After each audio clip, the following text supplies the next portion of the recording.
Idò bé, hem de dir que el corredor mediterrani és una doble via ferroviària d'alta velocitat que ha d'anar des de la frontera francesa fins als Algesires, unint ciutats com Barcelona, València, Alacant, Múrcia i Màlaga, connectant-les amb la resta d'Europa. Un projecte del qual se'n parla des de fa molts anys, però que continua incomplert, tot i que la previsió és que estigui acabat el 2025, és a dir, d'aquí a 8 anys. Fa només un mes, el mateix president del govern espanyol, Mariano Rajoy, assegurava que el corredor estaria inclòs als pressupostos generals de l'Estat, que ara s'han presentat.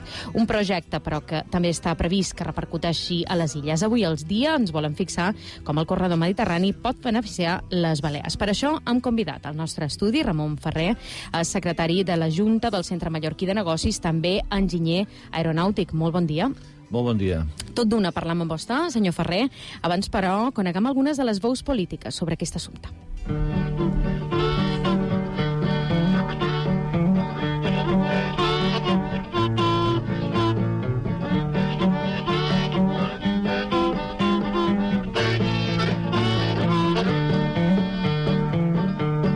Having some hard traveling, I thought you knowed. I've been having some hard traveling way down the road. I've been having some hard traveling, hard rambling, hard gambling. I've been having some hard traveling, Lord. I és que hem de dir que aquest projecte, el corredor mediterrani, ha rebut el suport polític d'autoritats tant estatal com de les illes. El president del govern espanyol, Mariano Rajoy, ho dèiem abans, anunciava que els pressupostos de l'Estat tindrien una partida inclosa per al projecte. També Ciutadans registrava aquest mes de març passat al Congrés una proposició no de llei demanant la posada en marxa del corredor mediterrani. Aquest partit a les Balears també hi dona suport, destaca la importància del corredor per a l'economia de les illes. Escoltam Xavier Pericay, el portaveu de Ciutadans al Parlament. Els ports de la Mediterrània tindran a partir d'ara, diguem, quan això estigui evidentment acabat, però per això hi hem d'invertir, tindran, diguem, un tràfic com no han tingut mai. I aquí és on entra Balears. És a dir, es port també, principalment el port de Palma, que bàsicament rep la gran majoria de productes de València, estarà enormement, diguem, afavorit també per un corredor com aquest, perquè evidentment els productes seran més barats, tenint en compte que el transport serà també molt més barat.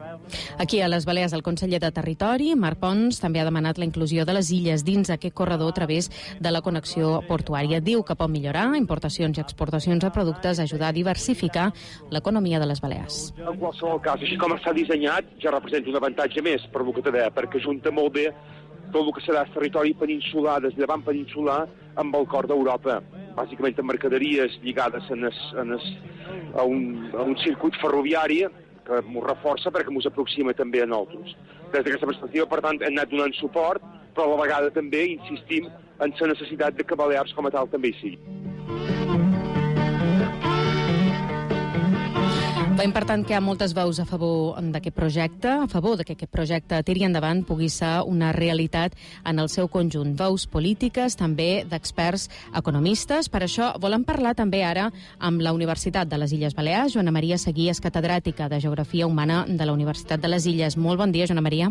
Molt bon dia. Com influiria que les Balears fossin finalment incloses al corredor del Mediterrani? El tema del corredor del Mediterrani és un tema, diríem, per a millorar el sistema de transport de mercaderies, fonamentalment. També de passatgers, però fonamentalment de mercaderies, des del sud d'Espanya, dirien, des dels Algesires fins a França i després fins a Hongaria. No? Per tant, qualsevol cosa que suposi una millora de preus, d'estalvi de temps, amb el transport de mercaderies, ha d'influir positivament a una comunitat insular com la nostra, una comunitat on som dependents, altament dependents de tots els productes que consumim, perquè del que descarregam i carregam aquí el 80% és mercaderia descarregada, perquè no tenim recursos suficients ni per la població permanent ni molt manco per la població turística. Per tant, qualsevol... I el lloc de procedència dels nostres ports a la Comunitat Valenciana i Catalunya, perquè no tenim tràfic exterior, que se'n diu, el tràfic de cabotatge.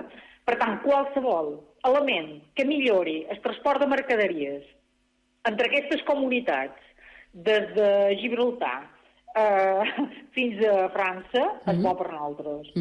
Influiria també això, si millorassin aquest transport de mercaderies també amb el preu dels productes que pagam o d'alguns dels productes que pagam?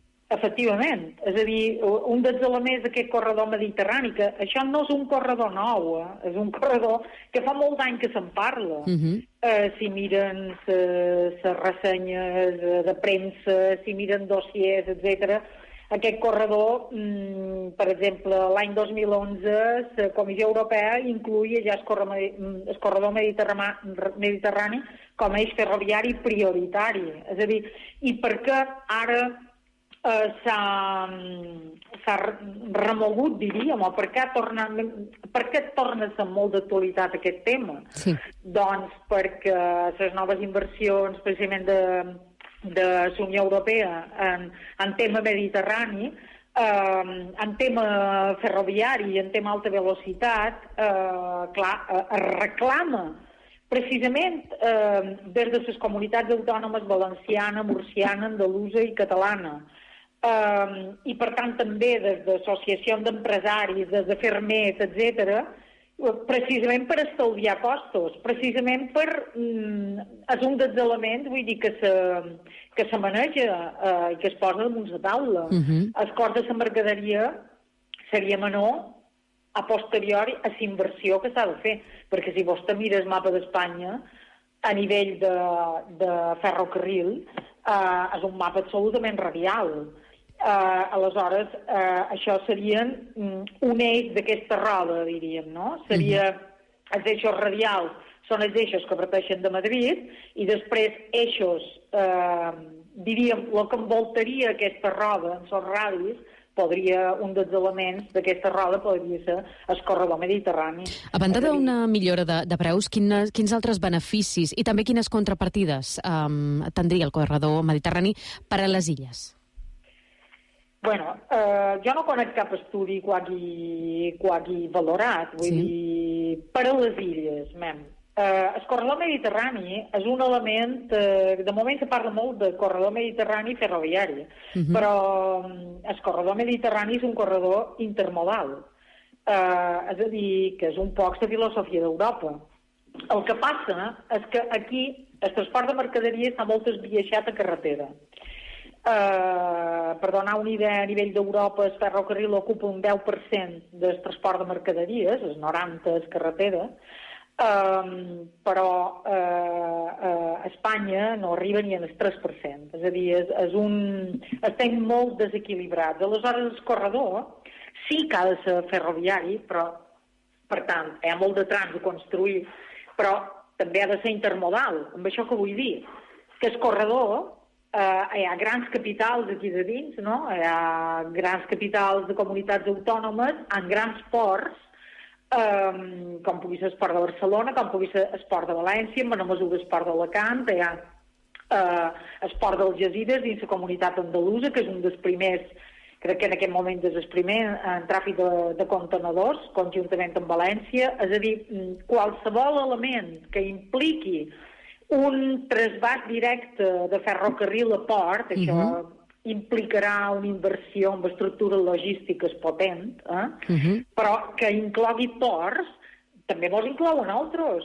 És a dir, per tant, el benefici majoritari és un benefici econòmic, a part del benefici per medi ambient, per exemple, a nivell de menors emissions de CO2, perquè ara aquest trànsit de mercaderia des del sud d'Espanya fins a Europa, aquest trànsit se fa per carretera.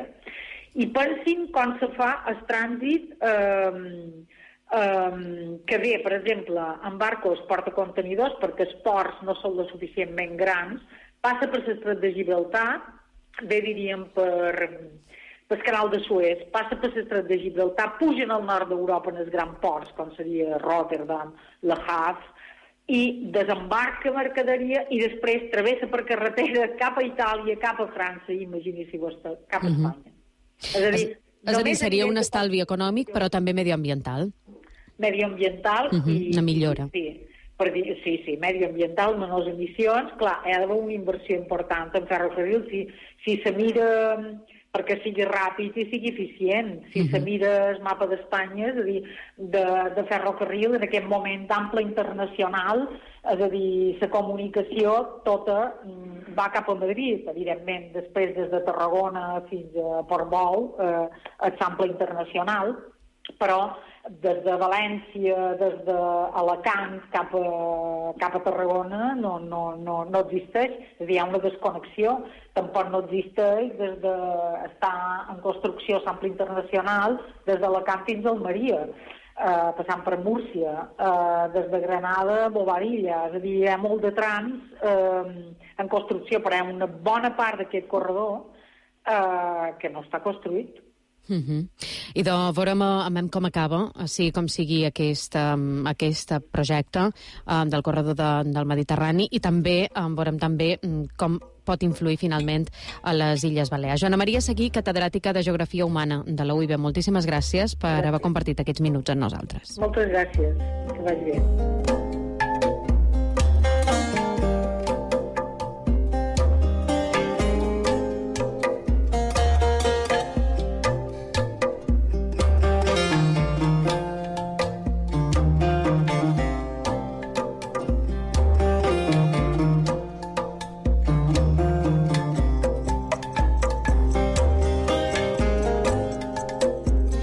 Continuem parlant sobre aquesta qüestió. Ho fèiem ara amb en Ramon Ferrer, el presentàvem abans, secretari de la Junta del Centre Mallorquí de Negocis, també és enginyer aeronàutic. Estàvem escoltant veus, tant veus polítiques com també per part de la universitat, que ens parlaven de la importància dels beneficis que pot aportar aquest corredor mediterrani per a les Illes Balears, però el conseller de Territori, a més, feia una passa més, deia que aportaria beneficis tal com està el projecte, però també demanava que les Balears hi estiguin incloses dins aquest projecte. Què fa falta? Què s'ha de fer perquè les Balears estiguin incloses dins del corredor mediterrani, i què significaria fer aquesta passa més per a les illes?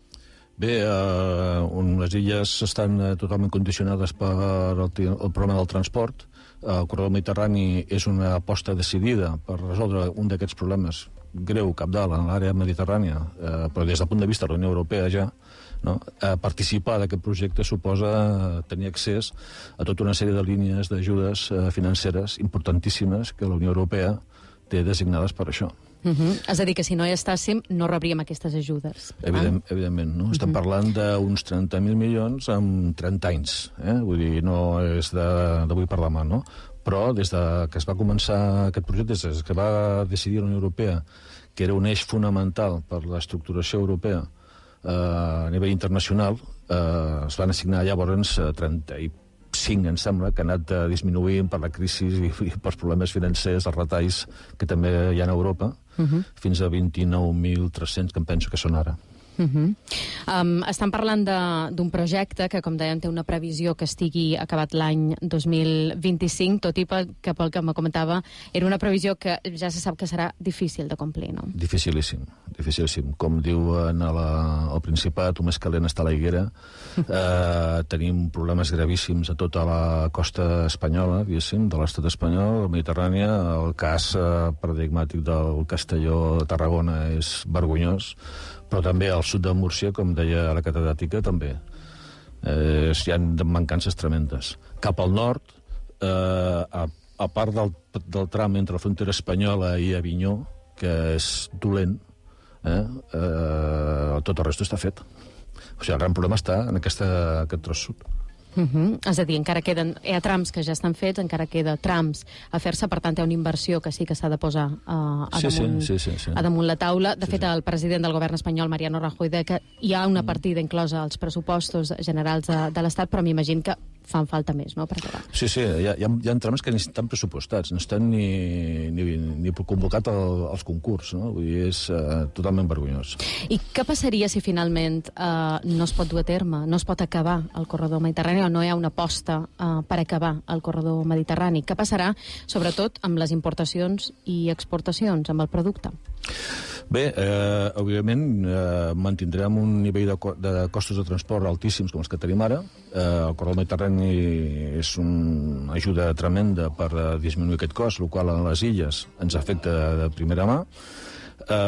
Òbviament, el sud d'Europa, el sud occidental d'Europa, o sigui, Espanya, Portugal, sud de França d'alguna manera també, perdria un tren tremendo cap al progrés, perquè es quedaria despenjat de les grans infraestructures mundials. El corredor mediterrani no és solament un projecte espanyol, ni tan sols europeu, sinó és a nivell mundial. Està pensat per poder interconnectar els grans ports de la Mediterrània, Algesires, València, Barcelona, Marsella, per poder ser competitius vers els ports del nord.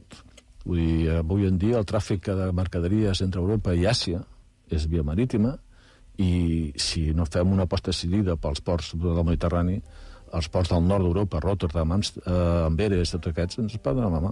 Clar, és que queda clar després de parlar amb totes les veus amb les quals han parlat que el corredor mediterrani no és només un projecte ferroviari, sinó també inclou la via marítima. Per tant, és un projecte global que va més enllà, no només del fet, l'inici de la idea del corredor mediterrani ve del que la Unió Europea denominen les autopistes del mar.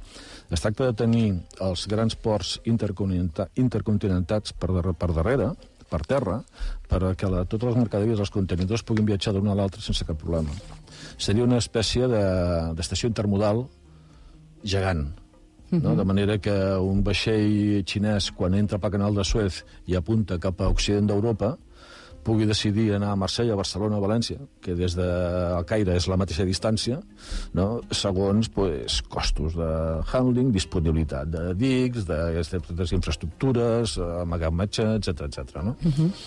Què fa falta perquè les Balears hi estiguin incloses? És a dir, quines passes s'haurien de fer i si, segons la seva opinió, si creu que es podrà aconseguir? És una decisió política. No té més complicació. Vull dir, la intenció hi és, el projecte hi és, està ben definit, les ajudes europees hi són, el que s'ha de fer està claríssim, només és qüestió de que els diners es dediquin a un costat o a un altre, i això són decisions polítiques. Sí, com sigui, creu que la data de 2025, la data que estava pensada per acabar-lo, és una data que serà possible? No ho crec. Avui en dia és molt optimista, no? De fet, la Unió Europea planeja que tot això hauria d'estar complet pel 2030 i ja és difícil arribar-hi. Hi ha molta feina a fer, hi ha molta connectivitat a fer, moltes infraestructures i al ritme que portem no arribem. També s'haurien de posar doblers per infraestructures en ports. Per tant, aquí a les illes, si finalment s'inclouen, s'haurien de posar una sèrie de doblers, no? El que passa és que, pel que em comentava, no es faria de cop, sinó que s'hauria d'anar fent de manera progressiva. Sí, bueno, els doblers dels ports, que òbviament és la gran aposta del corredor, la connexió entre els ports, no vindrien directament dels pressupostos del corredor mediterrani. Serien la conseqüència d'això.